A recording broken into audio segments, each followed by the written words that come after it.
ഏത് സ്കൂളിലാണ് പഠിക്കുന്നത്? GMHSS അമ്പലപ്പുഴ, ആലപ്പുഴയിലുള്ള. ആലപ്പുഴ സ്കൂളാണല്ലേ. +2 ആണോ? +2. ഓക്കെ.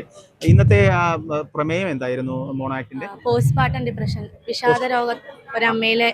വിഷാദരോഗത്തിന് മുമ്പുള്ള ഒരു അമ്മയുടെ അവസ്ഥയും അതിന് ശേഷമുള്ള അവസ്ഥയാണ് കാണിച്ചത്.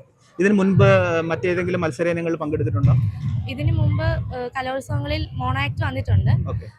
പിന്നെ അതിനു മുമ്പ് യൂട്യൂബിൽ നിന്നൊക്കെ പഠിച്ചിട്ടായിരുന്നു വന്നത്. ഓക്കെ. പിന്നെ ഇപ്രാവശ്യം ഞാൻ തന്നെ എഴുതി ഒരെണ്ണം ചിട്ടപ്പെടുത്തുകയായിരുന്നു. സ്വയം എഴുതിയതാണല്ലേ? അതെ, സ്വയം എഴുതിയതാണ്. ജില്ലാ തലത്തില് ഈ പ്രമേയത്തിൽ തന്നെയാണോ അവതരിപ്പിച്ചത്? അതെ. പോസ്റ്റ്മോർട്ടം ഡിപ്രഷൻ തന്നെയാണ് അവതരിപ്പിച്ചത്. അതിന് ഫസ്റ്റ് എ ഗ്രേഡ് ഉണ്ടായിരുന്നു. ഓക്കെ. എന്തുകൊണ്ടാണ് ഈ വിഷയം തിരഞ്ഞെടുക്കാൻ തോന്നിയത്? 8-9 മാസം മുമ്പേ ദിവ്യ ജോണി എന്ന് പറഞ്ഞൊരു ചേച്ചിയുടെ ആത്മഹത്യ ഉണ്ടായിരുന്നു. അപ്പോൾ പെട്ടെന്ന് ഞാൻ ചിന്തിച്ചപ്പോൾ ഒരമ്മ 10 മാസം ഒരു കുഞ്ഞിനെ എന്തൊക്കെ സ്വപ്നം കണ്ടായിരിക്കും പ്രസവിക്കുന്നത് എങ്കിൽ ആ കുഞ്ഞിനെ അമ്മ തന്നെ കൊല്ലണമെങ്കിൽ എന്തുകൊണ്ടായിരിക്കും അതിന് റീസൺ എന്നിങ്ങനെ ആലോചിച്ചു.